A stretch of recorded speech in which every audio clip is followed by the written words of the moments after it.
Siquijor is a small island in the Philippines, often dubbed the Island of Fire. Long ago, its shores glowed at night, lit by swarms of fireflies and the natural luminescence of the white sand beaches. But beneath its picturesque beauty, the island hides an older story, a darker one. A tale of forbidden rituals, ancient healing arts, and a past so deeply rooted in mysticism that even locals whisper about it only when necessary. For centuries, Siquijor has been known as a place of powerful shamans, healers who blend herbal medicine with spiritual practices, passed down from generations long before Spanish colonization. Some claim these healers can cure the incurable, summon spirits, and even manipulate fate. During the annual festival of folk healing, these practitioners gather in public to mix potions and perform rituals under the gaze of curious tourists. But what most don't know is that there are rites performed outside of public view, rituals never meant to be seen by outsiders. These ceremonies are not for healing. They are for something else, something forbidden. Our story begins with a traveler, an anthropology student named Daniel, drawn to Siquijor not just by academic interest, but by a growing obsession with uncovering truths hidden from history books. What he would find there, however, would change him forever. Daniel arrived on Siquijor just before the monsoon season, when the skies were often cloaked in gray and the ocean carried a heavier breath. The island welcomed him with quiet roads, coconut trees swaying in the salt-kissed wind, and the faint scent of incense drifting from small wooden houses. He settled in a modest guest house run by an elderly woman named Rosa. Her eyes, though kind, seemed to hold a knowledge she never offered freely. When Daniel mentioned his research into ancient rituals, her expression shifted subtly. "You're here for the festival, aren't you?" she asked, placing a cup of salabat, ginger tea, before him. "Yes," Daniel replied. "But I'm more interested in what's not in the festival. The stories people don't tell." Rosa stared at him for a long moment. Then she leaned in, voice lowered. "There are things on this island that live quietly. They don't want to be seen.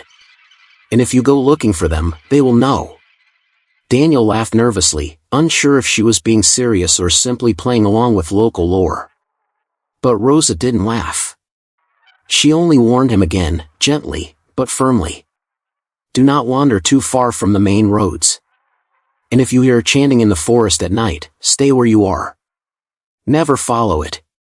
Later that night, Daniel recorded the encounter in his notebook. He was intrigued, not alarmed. The more people warned him, the more he felt he was on the brink of something real, something no one had dared document before. Little did he know, the island was already watching him. A few days into his stay, Daniel began exploring the more remote areas of Siquijor.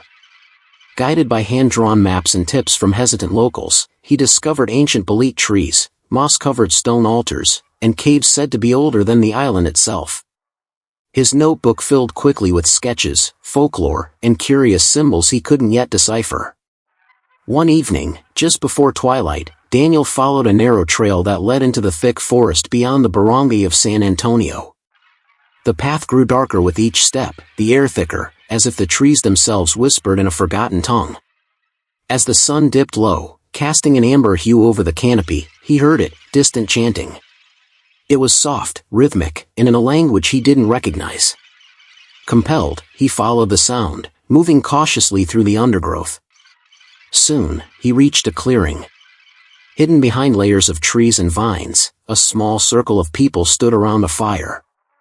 They wore deep red robes and moved in unison, their faces masked, their voices rising and falling like waves. Daniel crouched low, careful not to make a sound. He couldn't see clearly, but something was placed in the center of their circle, an offering, perhaps, or a relic. The chanting grew louder, more intense, and the fire blazed higher without fuel. One of the robed figures lifted a wooden staff carved with symbols Daniel had seen etched on old stones earlier that day. Suddenly, the wind shifted, and one of the masked figures turned slightly, then paused. It was as if they sensed him. The chanting stopped. Silence fell over the forest like a dropped curtain. Daniel didn't wait. He backed away slowly, heart pounding, breath shallow, then turned and ran until he was back on the main path, guided only by moonlight and fear. He didn't sleep that night. The image of the ritual, the staff, the masked figures, it played over and over in his mind. He had wanted to find the truth. Now he was afraid he had. The next morning, Daniel returned to the guest house with the weariness of someone who hadn't slept, his mind clouded with questions and fear. He avoided Rose's gaze, not ready to explain where he had been. But as he sat alone with his journal, trying to sketch what he'd seen, she approached quietly. "You saw them, didn't you?" she said. Daniel looked up, startled. I don't know what I saw." Rosa sighed and sat across from him. "There's an old belief among the healers, some rituals must remain secret. Not because they are evil, but because they are powerful. Too powerful to be understood or controlled by outsiders. That's why they hide." He hesitated before asking, "What are they trying to do in those rituals?" Her eyes darkened. "Some say they commune with the spirits of the island. Others, that they bargain. Not all spirits are benevolent." Determined to understand more, Daniel sought out an old man known as Mangaladayo, a local herbalist who lived deep in the hills. He had a reputation as someone who once practiced the ancient ways but turned away from them. Mangaladayo welcomed him, though with hesitation. When Daniel described what he saw, the old man grew silent. Then, he began to speak, slowly, cautiously. "What you saw is part of a ritual called Panawagan Sa Item, the calling of the dark. It's an ancient rite, older than any church on this island. It was used to summon something, to ask for favors, at a cost. They say the spirits give answers, but also take something in return." He showed Daniel an old, weathered book filled with drawings, many of them matching the symbols on the staff from the ritual. One page showed a masked figure surrounded by fire, offering a small item on an altar, a token, or perhaps, a soul. Daniel left with more than knowledge. He now had a name for the ritual and a deeper sense of unease. He was no longer just an observer. He had stepped into a story still unfolding, and the island wasn't finished with him yet. The night air was heavier than usual. Even the insects seemed to quiet down, as if the forest itself held its breath. Daniel, now armed with the name of the ritual and fragments of its meaning, knew he was close to something monumental, perhaps even dangerous. But curiosity had already bound him to the island's secrets. He returned to the forest trail near San Antonio just after midnight, careful this time to blend with the shadows. He brought no flashlight, only the pale light of the moon to guide him. Every step felt deliberate, as though the island was both testing and inviting him. The chanting began again, faint and haunting. He followed the sound deeper into the woods until the same clearing revealed itself, only now the fire was larger, casting tall flickering shadows against the trees. The robed figures were already there, encircling a stone altar covered with red cloth and unfamiliar artifacts. One of them held a small bowl of black liquid, another an amulet carved from bone. As the chanting rose, Daniel watched transfixed as one of the figures stepped forward, removing their mask. It was a young woman, her eyes closed, her face serene. She held out her palm, and the elder poured a single drop of the dark liquid into it. She whispered something Daniel couldn't hear, then raised her hand toward the flames. The fire reacted instantly, rising high in burning blue, then purple. A chill swept through the clearing, as if the forest exhaled a cold breath. The group knelt as a strange silence fell. Then, a sound unlike anything Daniel had ever heard, neither animal nor human, echoed from beyond the trees. A low, resonant hum that made the earth seem to vibrate beneath him. Suddenly, one of the figures turned their head again, this time directly toward Daniel's hiding spot. Their eyes locked, though he remained in the shadows. This time, he didn't run.